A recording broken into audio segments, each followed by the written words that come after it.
నంద్యాల పట్టణంలోని బొగ్గులైన్లో దాదాపు 100 సంవత్సరాల నుండి జీవనం సాగిస్తున్న పేద ప్రజలను అభివృద్ధి పేరుతో ఇల్లు ఖాళీ చేయించాలని చూస్తే ఊరుకోబోమని వారికి 2 సెంట్ల స్థలం ఇచ్చి ఇల్లు నిర్మించి అన్ని రకాల మౌలిక వసతులు కల్పించి ఖాళీ చేయించాలని ఎన్నికల ముందు ఇచ్చిన హామీలను నెరవేర్చాలని, లేకుంటే సిపిఎం పార్టీగా దశల వారీగా ఆందోళనలు ఉధృతం చేస్తామని సిపిఎం జిల్లా కార్యదర్శి వర్గ సభ్యులు నాగరాజు, సిపిఎం పట్టణ కార్యదర్శి లక్ష్మణ్, సీనియర్ నాయకులు తోటమద్దులు, పట్టణ కార్యదర్శి వర్గ సభ్యులు పుల్లా నరసింహ, మహమ్మద్ గౌస్ మౌలాలీలు అన్నారు. బొగ్గులైన్ వాసులు మంత్రిని కలిసేందుకు వారి కార్యాలయం వద్దకు వెళ్లడం జరిగింది. అక్కడ పట్టించుకునే నాయకులు లేకపోవడంతో వెనుదిరిగి తహసీల్దార్ కార్యాలయం ముందు ధర్నా నిర్వహించడం జరిగింది. నంద్యాల బొగ్గులైన్ ప్రజల సమస్యలు గత 20 సంవత్సరాలుగా అప్రస్తుతంగానే ఉన్నాయి. అయితే అప్రస్తుతంగా ఉన్న సమస్యలు పరిష్కరించాల్సింది పోయి శాశ్వతంగానే నంద్యాల బొగ్గులైన్ నివాసస్తులను ఖాళీ చేయించే ఉద్దేశంతోనే గత ప్రభుత్వం పనిచేసింది, ఈ ప్రభుత్వం కూడా పనిచేసింది.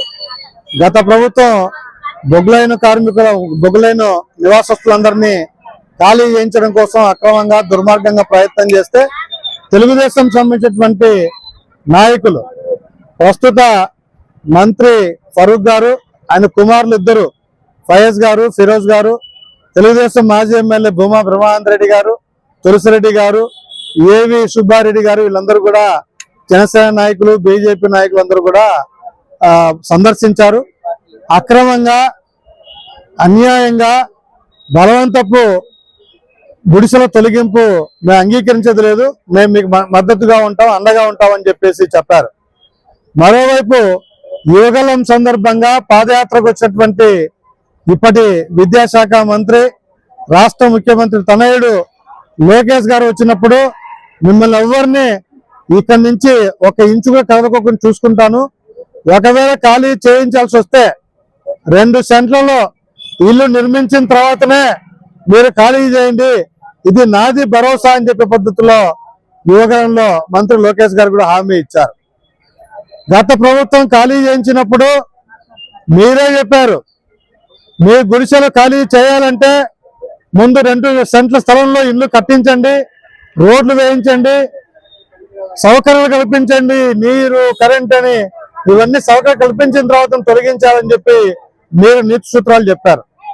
మరి ఈరోజు మీరు అధికారంలోకి వచ్చి మీరు ఎమ్మెల్యే మంత్రి అయిన తర్వాత మరి అదే న్యాయము అన్యాయము మీకెందుకు కనపడట్లేదు అని చెప్పి నేను అడుగుతా ఉన్నాను. కాబట్టి ఇప్పటికైనా మీరు ఇచ్చినటువంటి హామీ ప్రకారం బొగ్గులైన్ ప్రజలకు ఇల్లు బలవంతంగా ఖాళీ చేయించుకోకుండా వాళ్ళని కన్వీనియన్స్ చేయండి, వాళ్ళకి సౌకర్యం కల్పించండి, వాళ్ళకు 2 సెంట్ల స్థలం చూపించి ఇల్లు నిర్మించేందుకు బ్యాంకు రుణం ఇప్పిస్తావా, సబ్సిడీ రుణం ఇప్పిస్తావా, ఇప్పించండి. ఇప్పించిన తర్వాతనే మీరు ఖాళీ చేయమంటే వాళ్ళు అభ్యంతరం వ్యక్తం చేయరు. నంద్యాల అభివృద్ధి కావాల్సిందే. నంద్యాల అభివృద్ధి పేరు మీద కొన్ని కుటుంబాలని మేము చదివేస్తామంటే దాన్ని సిపిఎం పార్టీ అంగీకరించదు. సిపిఎం పార్టీ కానీ బొగ్గులైన్ నివాసస్తులు కానీ ఎవరు నంద్యాల అభివృద్ధికి ఆటంకం కాదు, నంద్యాల అభివృద్ధిని ఆహ్వానిస్తాం. కాబట్టి అభివృద్ధి పేరు మీద పేదలు నివసించే కొట్టాలను మేము చదివేస్తామంటే అంగీకరించేది లేదు.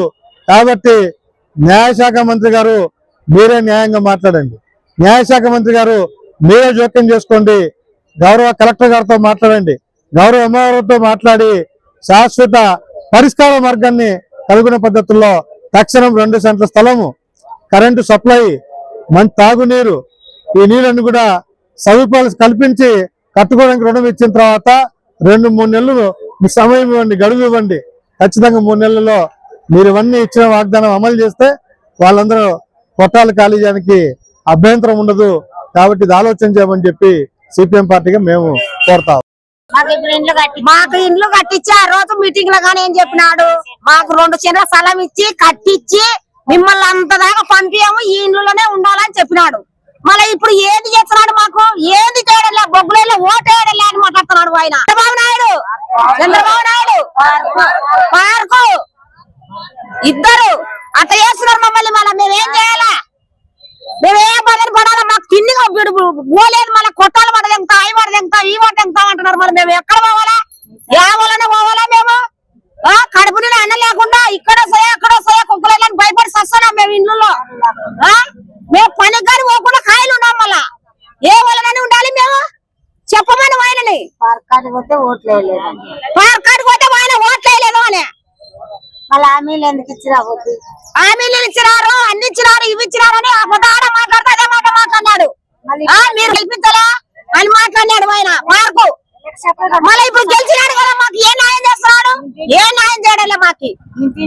ఇంటికి వచ్చి మొక్కుకుంటా సారు. ఇప్పుడు గెలిచినామని గడకుంటారు. మమ్మల్ని ఎవరు చేయాలా చూడాలా చెప్పు. ఓట్లేలా ఏమైలా బొగ్గులేనంలో అని చెప్తాడు. ఇచ్చి 2 సెంట్లు స్థలం ఇచ్చి ఇండ్లు కట్టించి ఇవ్వాలని మేము వచ్చినాం. బొగ్గులేన్ లో గడుపుతుంటే ఆ బొద్దు ఇచ్చిన హామీలలో ఎటుపోయినాయని అడుగుతుంటే మాకు ఓట్లు వేయలేదు అని చెప్తున్నాడు పరుకు. ఓట్లు లేకుంటే ఎట్ట గెలిచా? మాకు ఇప్పుడు 2 సెంట్లు స్థలం ఇవ్వాలి, ఇండ్లు కట్టించాలి, మేము లేస్తాం. అప్పుడు సార్ వచ్చి మాకు కట్టియాలి.